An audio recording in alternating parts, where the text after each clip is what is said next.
De volta com o programa Memórias do Poder Legislativo aqui na TV Alesp. Hoje nós estamos conversando com o deputado Francisco Carlos de Souza, do PT.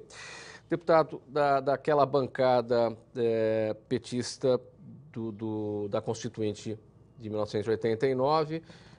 Hoje muitos daqueles deputados, daqueles parlamentares, são expressões nacionais. Quem é que está na lida aí até hoje? Uns melhores, outros piores.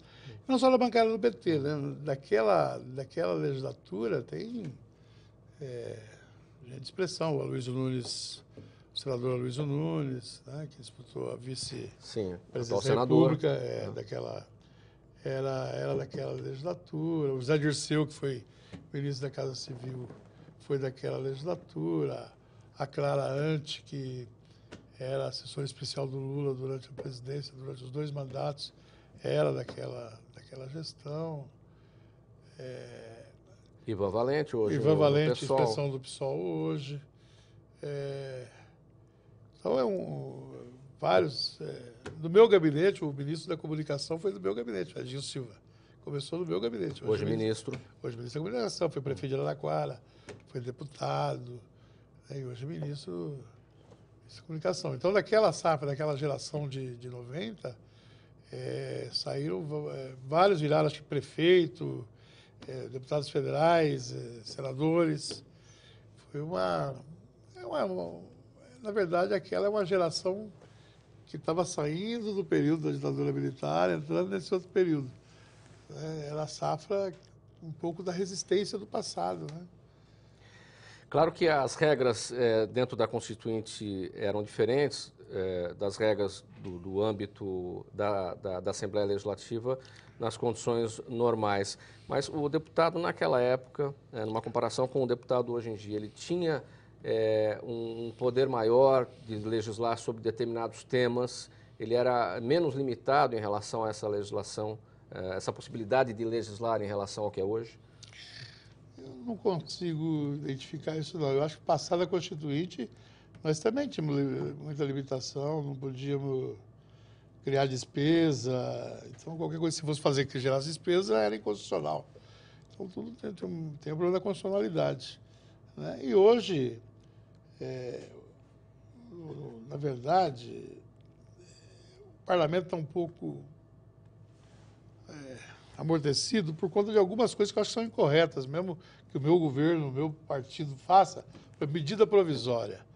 Medida provisória deveria ser provisória, né? Como o próprio nome diz, né? É provisória, agora não é uma coisa provisória. Então você legisla através de medida provisória.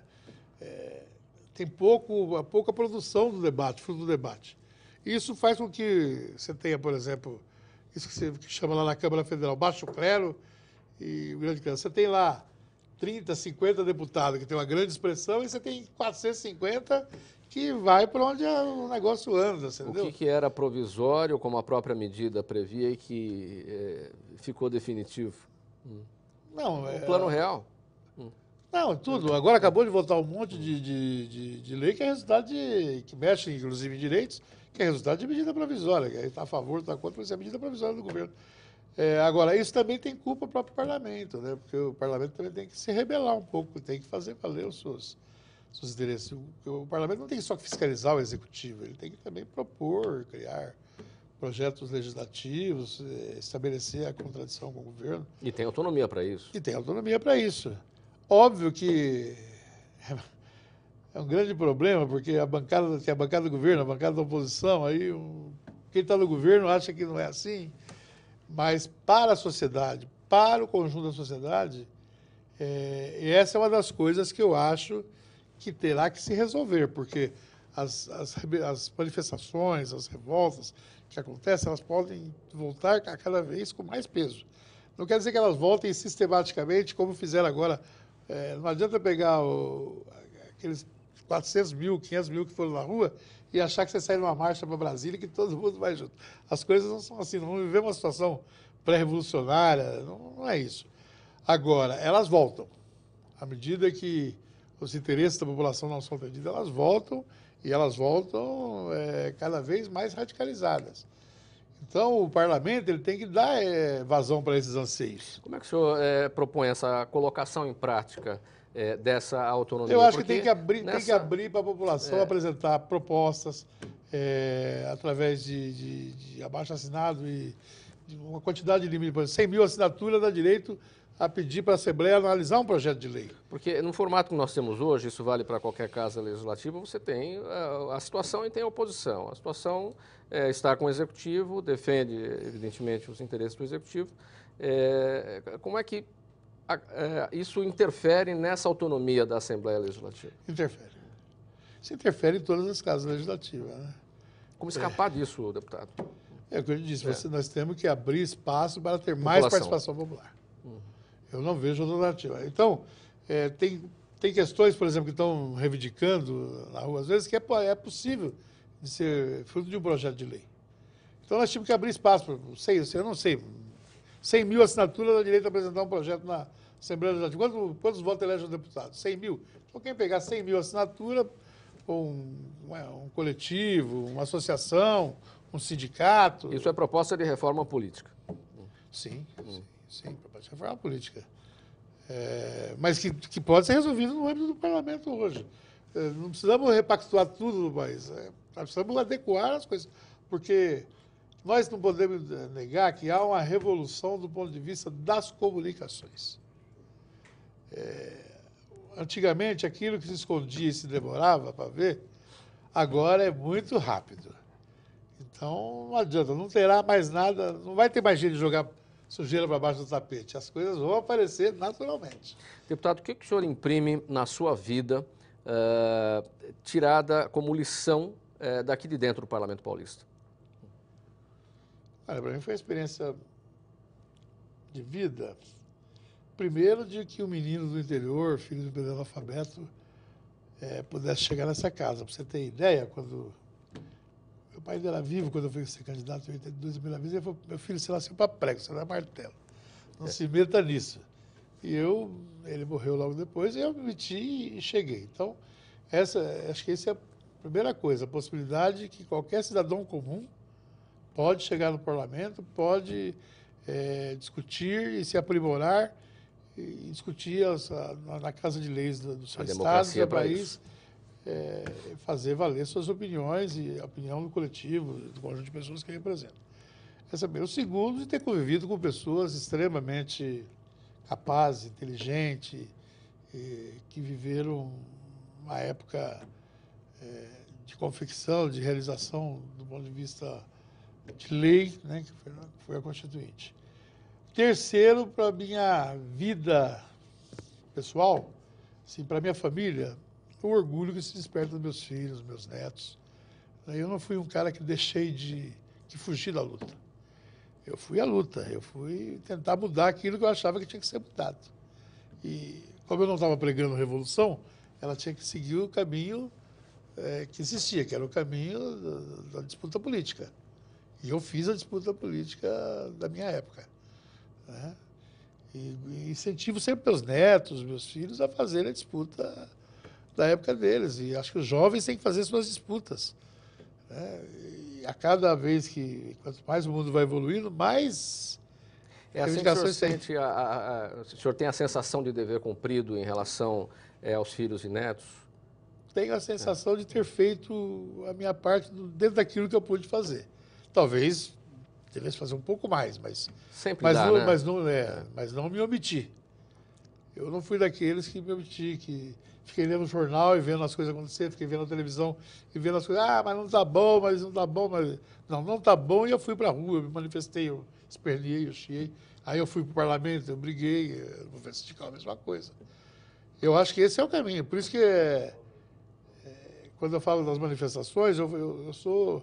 Mesmo que gritem aquilo que não é o que você pensa nem o que você quer, mas para ser a liberdade tem que haver liberdade de manifestação, mesmo que não seja aquilo que eu penso, aquilo que eu gosto, né? Mas outros também têm direito de exprimir as suas opiniões. Então, quando a coisa estiver indo por aí, nós estamos indo no caminho certo. Governos vão e vêm, parlamentares vão e vêm, mas a história ela continua, então o povo vai a cada vez se aprimorando, escrevendo mais a sua história. Deputado, 2 ídolos do senhor na política. Um deles é o presidente Lula, ou não? Não, sim. Lula eu tenho por ele uma admiração muito grande, pela sensibilidade. Ele não se propôs a ser revolucionário, está errado quem achou que o Lula se propôs, ele nunca disse isso. O Lula é aquilo que ele disse na posse: se eu sair do governo com o povo tomando café da manhã, almoçando e jantando, eu me sinto um homem realizado. Eu acho que ele fez isso, melhorou muito. A segunda pessoa com que eu mais admiro é o Mandela, né, que é viver a situação que foi vivida na África do Sul, do Apartheid, e conseguir resistir todos aqueles anos, dar um sentido de nação que deu para a África do Sul e transformar a África do Sul no que é hoje. Que quando eu era menino, eu já jovem, que você via falar da apartheid, eu achei que aquilo nunca ia se resolver, e se resolveu. E ele tem muito a ver com isso, é uma das pessoas que eu admiro muito. Deputado, os critérios que eram usados para legislar na sua época dentro da Constituinte, quais eram? Isso se modificou ao longo do tempo, pelo que o senhor tem acompanhado pelo trabalho do Parlamento, ou a base é a mesma? Eu não tenho acompanhado no tete-a-tete, então eu não consigo ter essa noção. Eu acho que não se alteraram tanto, não. As condições, eu acho que aumentaram, inclusive, algumas condições para os parlamentares trabalhar. Na nossa época, nós tínhamos menos assessoria, nós tínhamos menos salário. O salário do deputado naquela época era algo em torno de $2.500, se eu não me engano. E quem era do PT ainda tinha que dar 30% ainda. E aí eu acho que na época também aprovou um negócio que só corrigia salário de deputado, enquanto corrigia dos funcionários públicos. Então não tinha esse negócio de nós dar armamento para nós, para ter para nós tinha que ter para o funcionário público. Então, hoje eu acho que tem mais condições de trabalho, a casa está mais aparelhada, mesmo aqui na Assembleia, a gente vê que tem mais condições, ampliou o espaço físico, aumentou 10 deputados, mas aumentou muito mais o tamanho da casa, informatizou. Então, eu acho que desse ponto de vista, está melhor para fazer. Eu acho que o grande desafio do parlamento é conseguir trazer a participação popular para dentro. Fazer com que o povo, como naquelas câmaras do interior, que o povo vai lá toda segunda-feira assistir a sessão e acompanha, nós tínhamos que ter, o parlamento tinha que ter como objetivo aqui, não só a questão televisiva, mas fazer com que as pessoas venham viver o parlamento, saber como é que é, e como funciona e o que está se fazendo. Porque não adianta falar que todo mundo é igual, ficar criticando, se você não acompanhar o dia a dia. Chega na eleição, você não sabe o que foi feito, tanto faz o Antônio como o Joaquim, vai dar tudo no mesmo. Então, fora a questão ideológica partidária, mas mesmo na questão ideológica partidária, cada partido tem lá um monte de candidatos, nem todos são iguais, né? Então, eu acho que a participação popular é um desafio para o parlamento hoje. É um desafio para a política, né? Ok. Deputado Francisco Carlos de Souza, muito obrigado pela presença aqui nos estúdios da TV Alesp.